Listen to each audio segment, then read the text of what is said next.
Hi, you guys. Christine from Christine and Things here. So things did not go as planned with my interview with Jay. The interview went well. It was fabulous, and I really loved the conversation. But the screen recording, the visuals did not save for whatever reason. But the audio saved, so I'm still gonna show you guys that. And it was such a good conversation with Jay that I didn't want to not use it. I still wanted to go through with it and show you guys what we talked about, and it was great catching up. So here it goes. I hope you guys enjoy it. Even though there's no audio, there's only maybe about 40 seconds at the end that got saved for, I don't know what happened, but as many things in 2020, things don't go as we planned, but we're gonna roll with it, and I hope you guys enjoy it.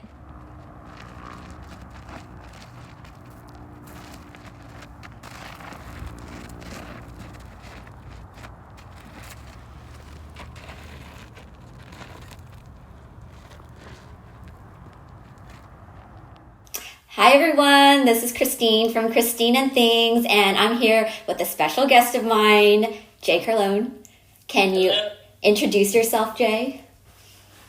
Hi, Christine. My name is Jay Carlon. I am here based in Los Angeles, California. I'm from Santa Maria, California, which is on the Central Coast, where I met Christine in high school about 15 years ago, not to date ourselves, but I am a dancer and choreographer and movement artist here in Los Angeles.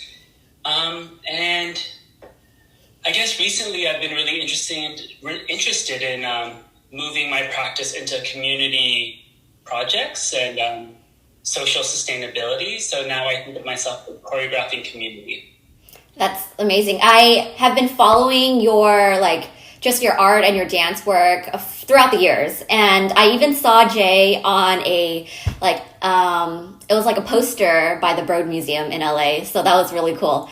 And I think I reached out to you that one time. It was years ago, but that was really cool. Thank you.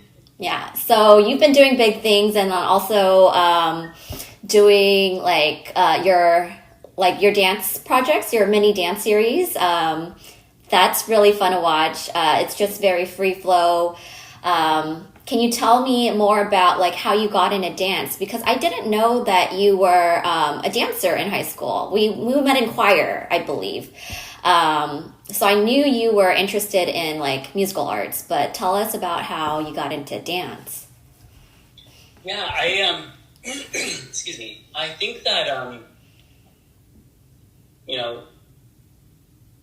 I always knew I had a creative itch, and living in Santa Maria, I didn't always know how to access that. And I think through choir and learning about music and learning about improvisation, it kind of just naturally fed my way into dance. Long story short, I graduated from Santa Maria High early. Just a semester early, and I was supposed to go to UC Berkeley for architecture. And I started going to community college, and then, I had a long break in between my day, and I was like, all right, well, I guess I'll just take a dance class. Mm-hmm. So hip hop, and then right before hip hop, it was ballet, and I was like, I don't know if I want to take ballet.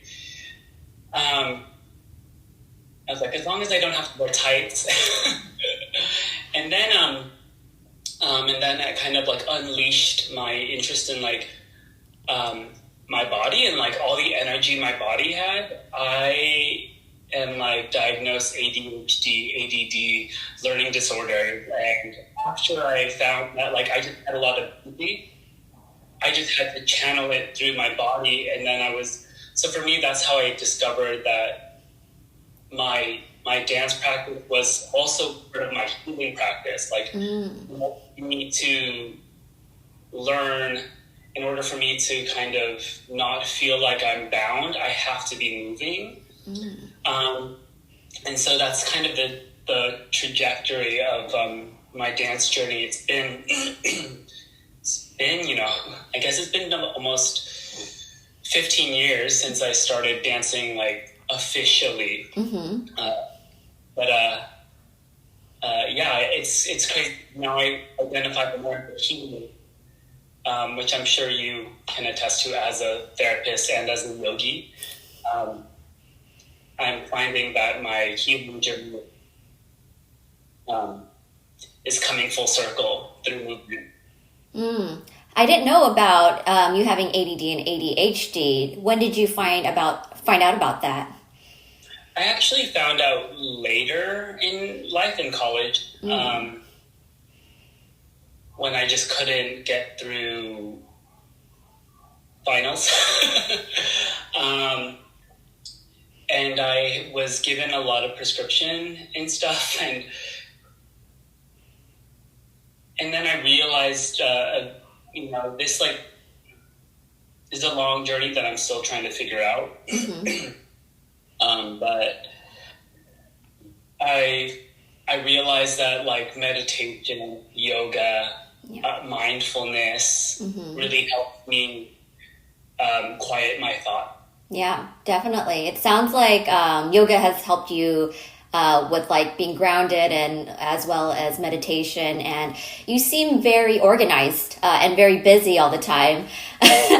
So it sounds like you do like to keep a full schedule, or maybe it just so happens that way. And I always see you like doing other things too, like gardening and like a lot of taking care of your plants and vegetables. And we were talking a little bit about, I just got a dehydrator. So we were talking about dehydration stuff, like your tomato jerky. So there's a lot of, I don't know if that's new. Was that like gardening and was like the gardening new this year? Because I just started noticing you doing more of that. It's new in that I just moved and now I have a backyard. So I lived in an apartment where I couldn't garden. Like I tried to, but my window was like not facing the right direction to get enough sun.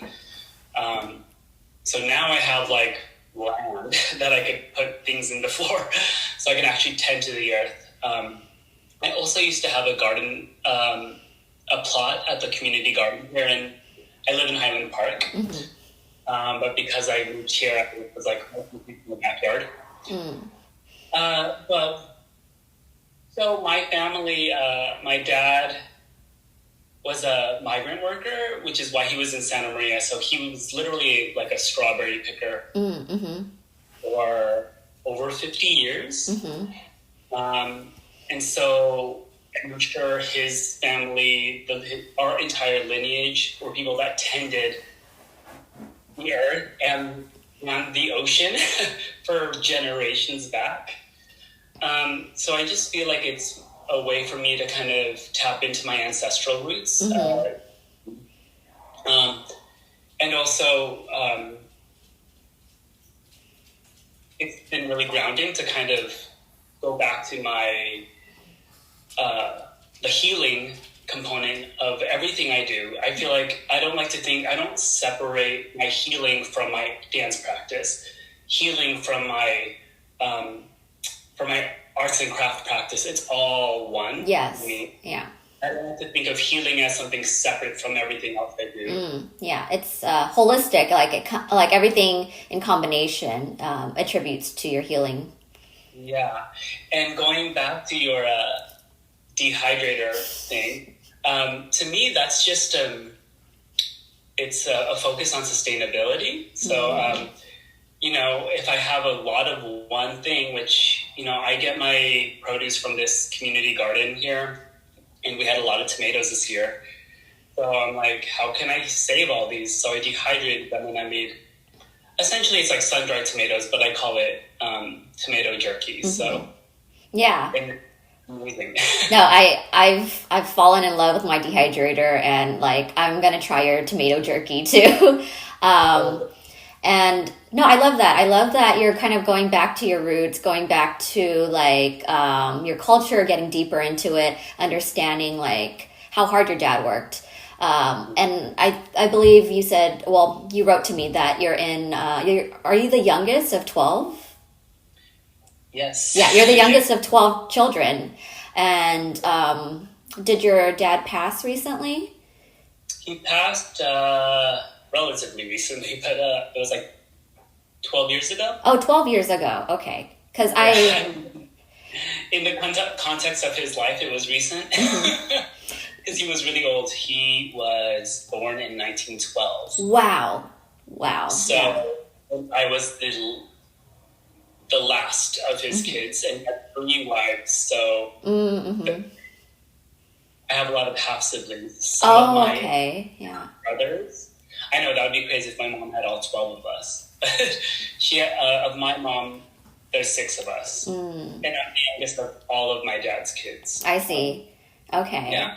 And did your dad came to the States? Like, when did he come to the States?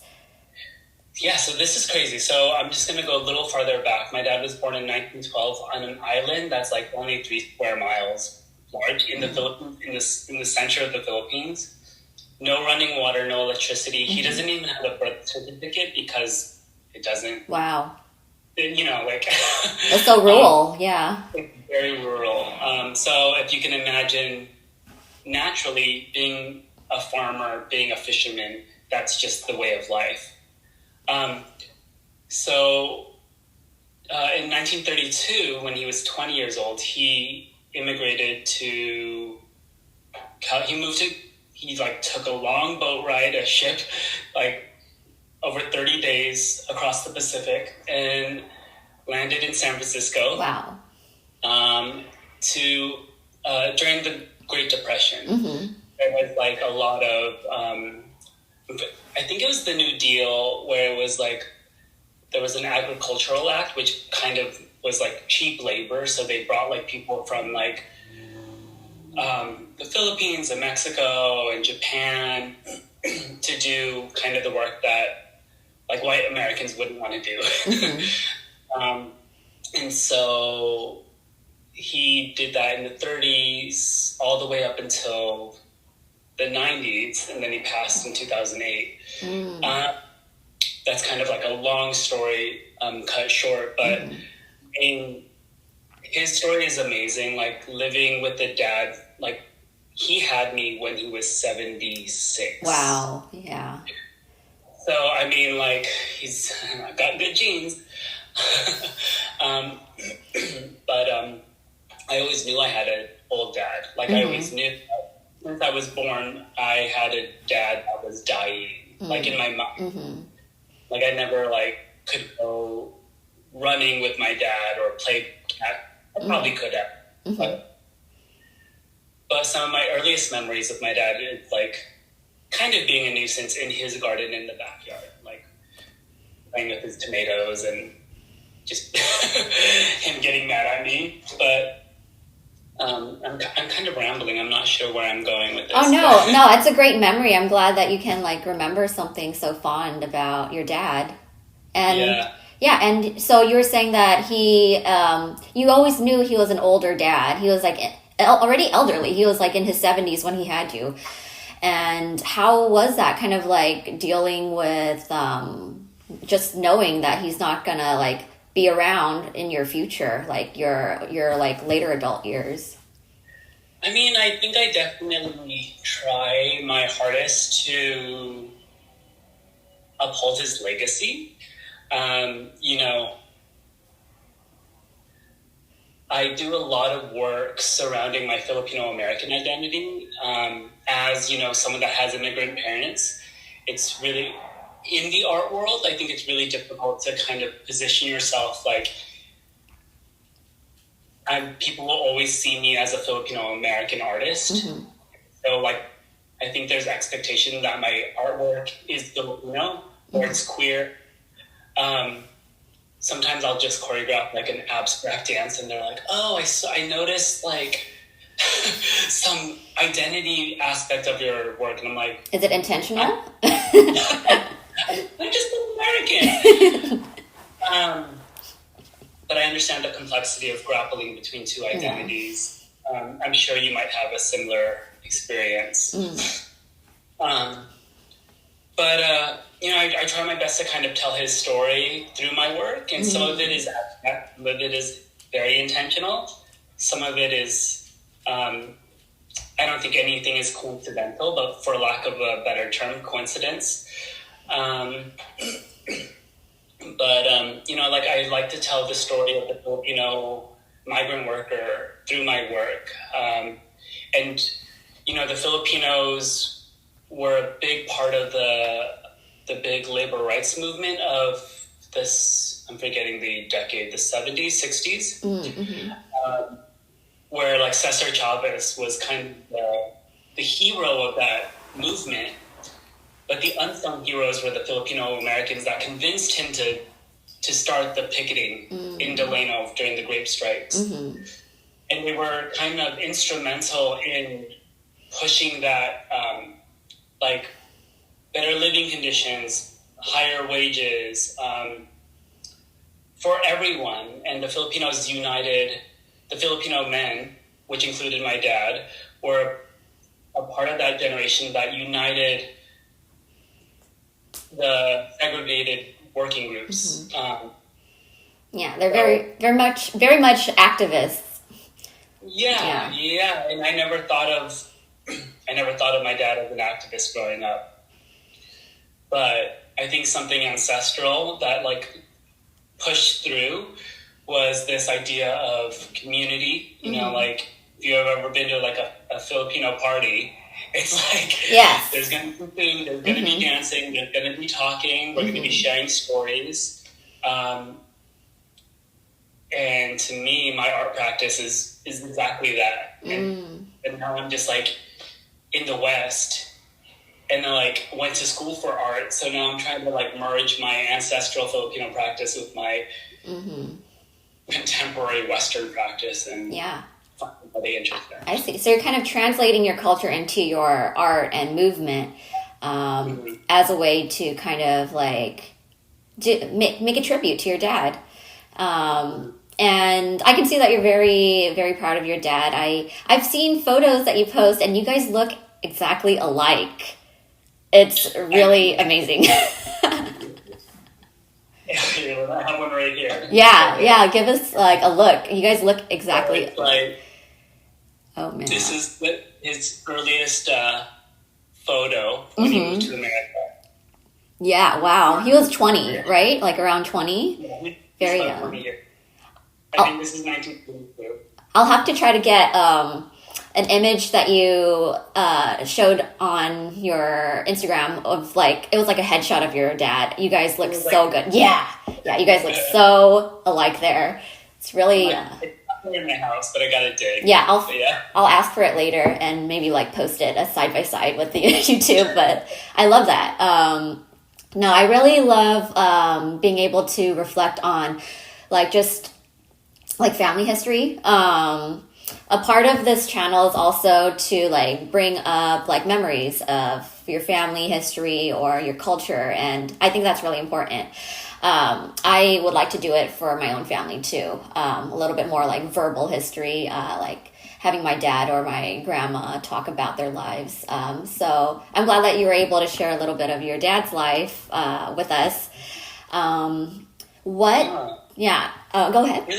Really quickly, I just want to say that for a lot of us, like children of immigrants and in the diaspora, I think it's really important for us to tell our stories, because often for communities of color, the way to continue our stories is through oral tradition. Yeah. Like some of it's written, but often, at least in the West, for our stories to be continued, it needs to be documented. And the best way to do that is through oral tradition. Yeah. Around the dinner table, like making, like rolling lumpia or making dumplings or something. Like that's how our stories are shared. Tradition is continued. And if we don't tell these stories, other people, they're either going to be erased or someone else is going to write it for you, our stories. So if you want to be the author of your story, it's like this YouTube series. This is a way to preserve your tradition. Exactly. Yeah, I think it's really like nostalgic to do things like that with your family members, like rolling the lupias or making pancit or whatever you want to do. Like having those like family gatherings, like big Christmases with like family members. Not so much this year, but yeah, I know. But like it's very much tradition that's handed down generationally and kind of like given to your children. Like even I find that I'm doing a lot of like things, holding on to my culture without even really understanding it completely yet. I just really want to hold on to a piece of it, like this jade bracelet. This jade bracelet is very cultural to, I believe I'm both Chinese and Vietnamese with like my mother's side coming from the Philippines. I don't know if you knew that, but yeah, so it's very mixed cultural identities that I've experienced. But so this jade bracelet, yesterday, a coworker of mine who's a Taiwanese, he stared at it it was our first time meeting. And he was like, that's a very good jade bracelet. And I have no idea like the background of it. I just wear it because my grandma wore it. It was given to me. And like, I believe it's more so Vietnamese than Chinese. But like, I mean, culturally to wear the jade bracelet. But yeah, I just wear it because it reminds me of like my grandma. It reminds me of my family and like part of my culture. Without really understanding the background yet, I will research a little bit more about that. But we're always learning. We're always learning our identities and cultures. And I think it's really beautiful that we can hold on to a piece of that sometimes without knowing. Like sometimes it's very like passive. I don't know. There's so many examples, like just gestures. Like I know for like the Filipino culture, a lot of people like point with their mouth, right? Yeah, it's so like cultural. Yeah, there's a Filipino word that I just discovered, Tagalog word that I just discovered this week called Laki. I'm gonna butcher it. Laki Ramdam. It has its roots in Sanskrit, which is cool. Yeah. I'm like, wow, that sounds like a very like an Indian or it does. Word. Yeah. Lucky Ramadan. But it translates to knowing by feeling. Ooh. Yeah, so I'm like, in our pre-interview today, we talked about this tattoo. And I got this tattoo because of art minimalism, like something like so sterilely westernized. And then I'm like, oh, it actually does look like, in the Philippines, they had like the indigenous people of the Philippines had tattoos. They were called the pintados, like that's a Spanish word, but they were called the painted people. And it looks like this: stripes, lines, dotted triangles and stuff. And I'm like, oh, maybe I got this because it was like a knowing feeling, but I didn't know why. Yeah, it was calling to you without like really understanding yet. Like, so. Yeah.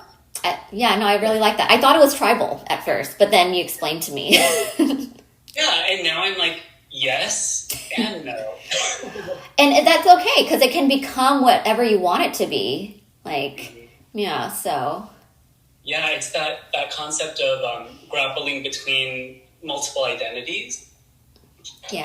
As you said, like you're Vietnamese, Chinese, the Philippines, and now American also. Yeah. So it's how do you hold on to all these different identities that sometimes contradict each other? Mm-hmm.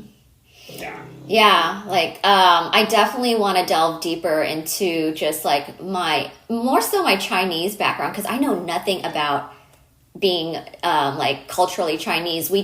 My grandma speaks Chinese, my mother's side, but I don't know a lick of Mandarin or whatever, Cantonese. My mom's like texting me like a lot.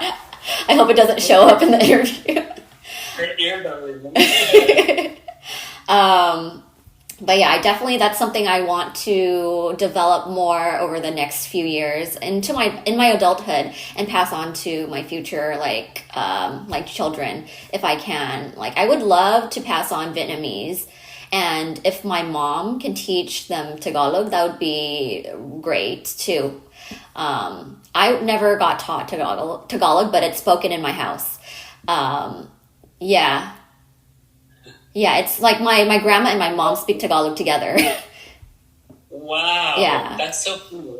Yeah. I was like questioning what ethnicity were you were, but I was going between all the I was like Chinese, Vietnamese, maybe Taiwanese. I don't know, but I didn't expect Philippines to be a part of that. Yeah, it's like left field. Yeah, I know. I never say that I'm Filipino because I'm not, but I definitely have like Filipino like cultural influences in my life growing up. Like, I have Filipino family members. Most of them are in the Philippines on my mom's side still.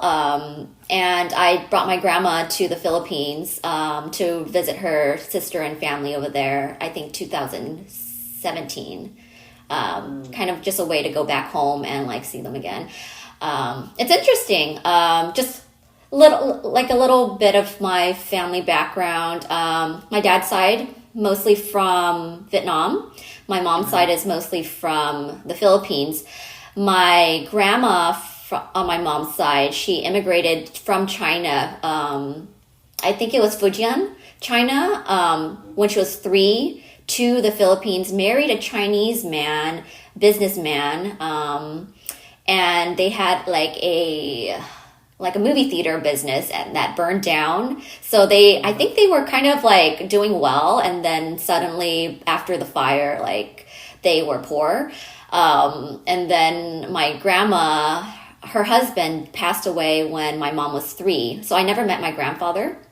And my grandma remarried to a white man in Seattle. She was like a nanny for like people, like for some kids in like Seattle or San Francisco, and she happened to marry a white man, and her last name's McDonald now. So yeah. And then he sponsored my mom to come to America, to Santa Maria, as well as my uncle. Yeah. So that's how they came, and my dad came off like a ship. He was, I think, the second or third of his siblings of 7 people, to come to, I think, directly to Santa Maria because he had an uncle there.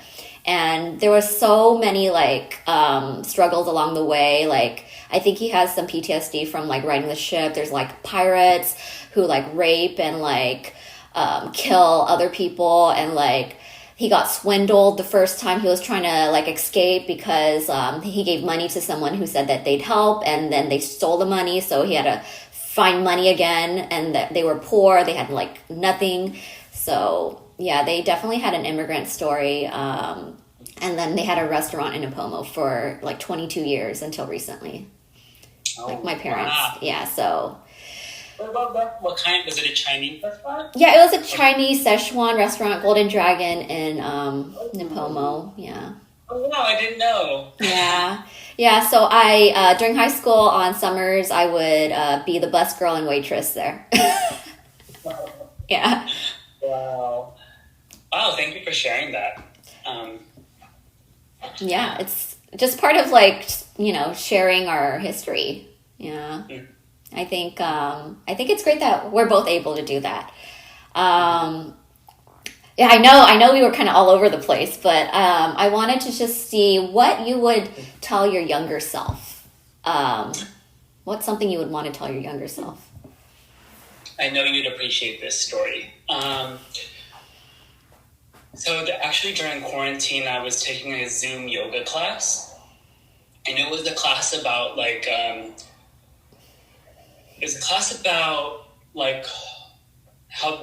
about cooperation, and how the body needs, all the systems of the body needs to cooperate. Essentially like a holistic practice. And so it was like, I was feeling like my whole body was like connected. My mental, spiritual, emotional, and physical body were all kind of coming together. And in Shavasana, it was like and this was like summer of quarantine, so it was like the heart of quarantine. I like completely surrendered, and then like I don't know, in my mind I saw my younger self, and then I just gave him a hug. Oh. And it like there's a lot that I could talk about, like my self-healing journey, but it made me realize that how hard I was on myself my whole life. And so I would tell my younger self, like, it's okay, you're in the right, you're okay, everywhere you are is where you're supposed to be. You don't have to do anything more than just be yourself. It made me think of I feel like my Bible is the Lion King, but it made me think of Simba, and how I was like having a conversation with a friend, and she was like, Simba, he's so gullible. And I was like, he's not gullible. He was just told a story that he killed his dad his whole life, and he held on to that story. And he didn't open that up later into his adult life. And he realized that that was all actually false. Yeah. So then I thought, like, what are the things that in my childhood, that I believed, that I was holding on to, that didn't serve me? A big thing is not being kind to myself.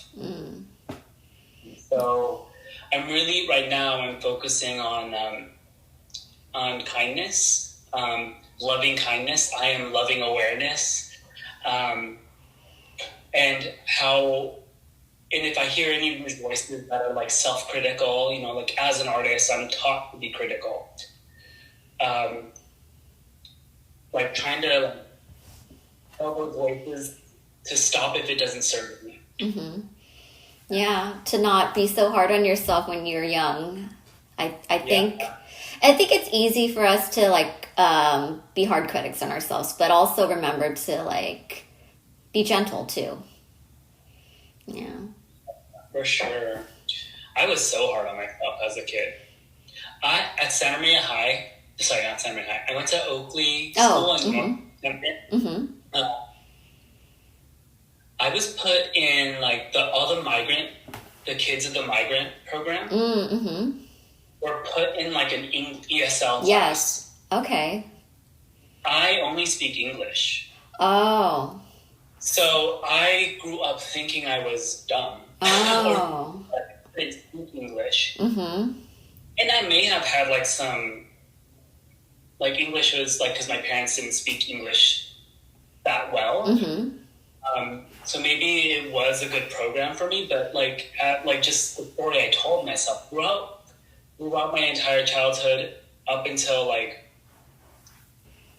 my adult life, in my 30s, I'm still trying to prove myself that I speak English, I'm smart. I'm like, why am I holding on to that? I wonder why that happened. Like, that's so, yeah. So they just placed you in an ESL class even though you spoke English. Yeah. It's because they just paint all like this demographic as one, as like, you need English because you're strawberry pickers. I see. Oh. Yeah, I could imagine like believing that at such a young age, and like not really knowing like why they actually did that.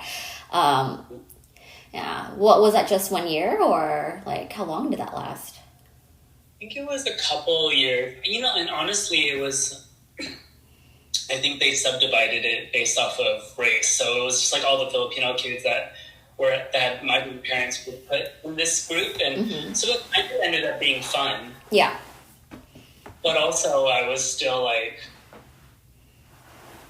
I felt I had to prove myself because I felt like I was being pulled out of class because of inadequacy. So I'm always like, I feel like it was.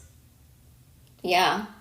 It always put me towards being that not adventurous, that like overzealous Asian kid. Yeah, definitely could affect your confidence when you're young. Oh, well, thank you for sharing that. I also want to ask, what would you, like, how do you see yourself in 5 years from now? Like, what do you see yourself doing? Like, where do you want to be? As a dancer, I've always had like these like dreams of having my own company and like selling out Lincoln Center. And now I'm just like, do I care about that? And like with 2020 and like I don't know what public performance events is going to be like in the next few years. So it's really hard for me to answer that question. Mm-hmm. But something that I'm really focusing on right now is merging my sustainability practice, my healing practice, my art making practice, and my like love for food, which is, to me, I feel like is ancestral, in one. So how can I don't know what that looks like, but I know that if I just focus on the confluence of all four of those things coming together, I'll get there. Yeah, kind of grow all those practices and like strengthen it in the 5 years. Yeah. Do you know of the Japanese term ikigai? Yeah, it's kind of like all the Venn diagrams. Like, yeah, I know that. That middle point, like, the sweet spot. Yeah. What do you love? Yeah. What do you love? What can you make money for?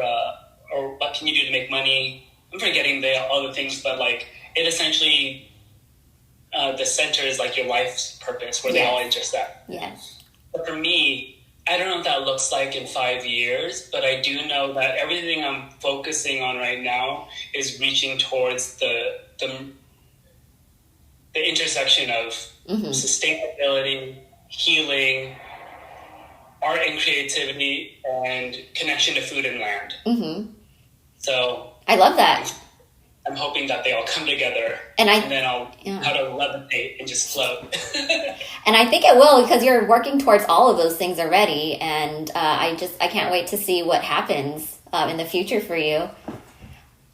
Thank you. Yeah, no, I love the concept of ikigai. I was like very much into it, like when I first heard about it. It's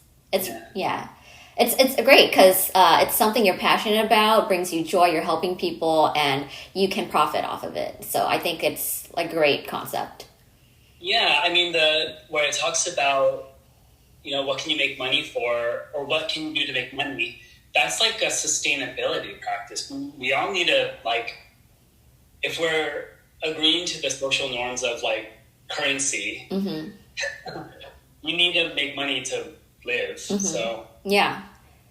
In the same way, I'm working towards that sweet spot too, kind of like combining my passions of like yoga, therapy, helping people, arts like ceramics, and whatever else I come up with. My dog, Subi, kind of like combining it all. And I still haven't figured that out yet, but we're both working on that journey to like figure it out.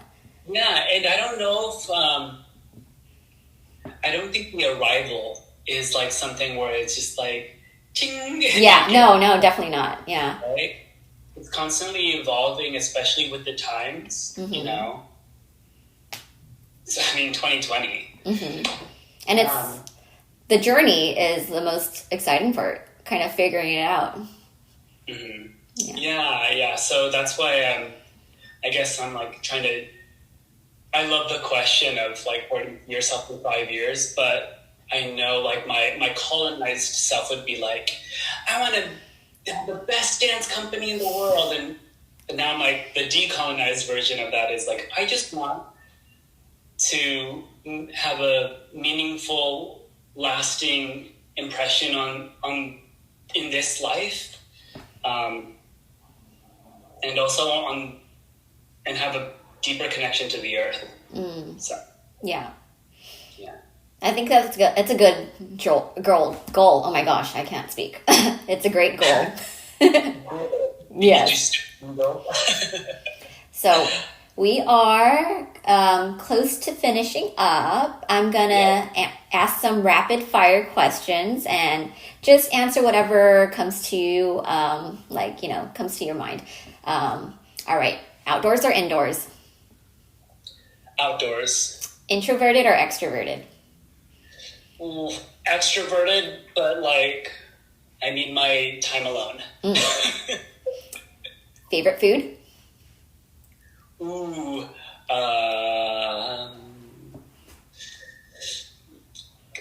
crab, Cantonese stuff.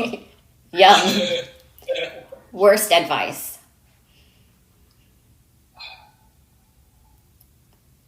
Oh my god, worst advice is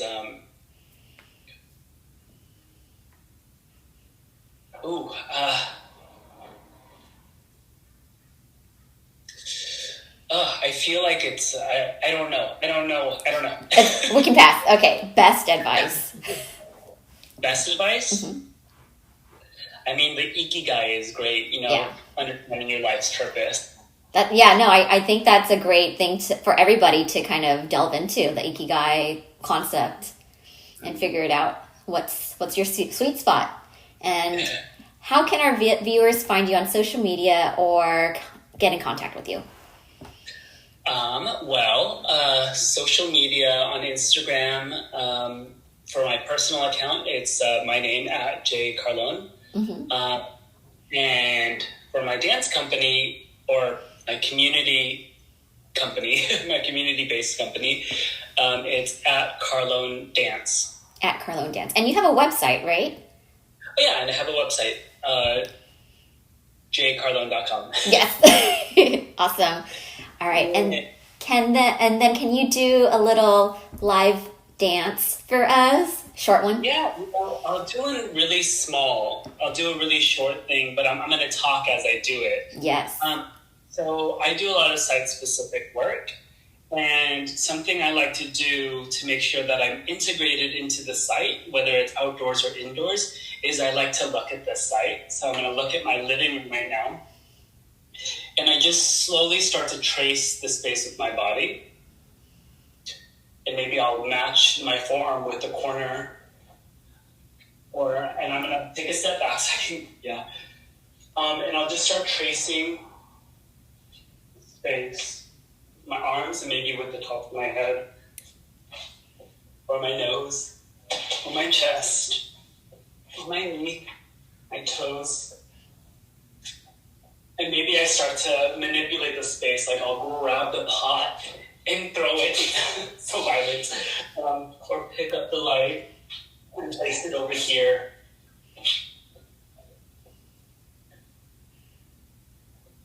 Yeah. I love that. It was so fluid. And it's just the space, I'm just describing the space with my body. I see. Now I understand it a little bit better, the way that you described it as you were doing the movements.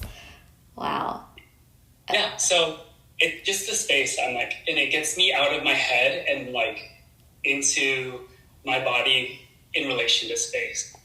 Thank you, Jay. Thank you. It was so much fun, and I'm glad that you were able to talk to me and come on my channel. Thank you so much.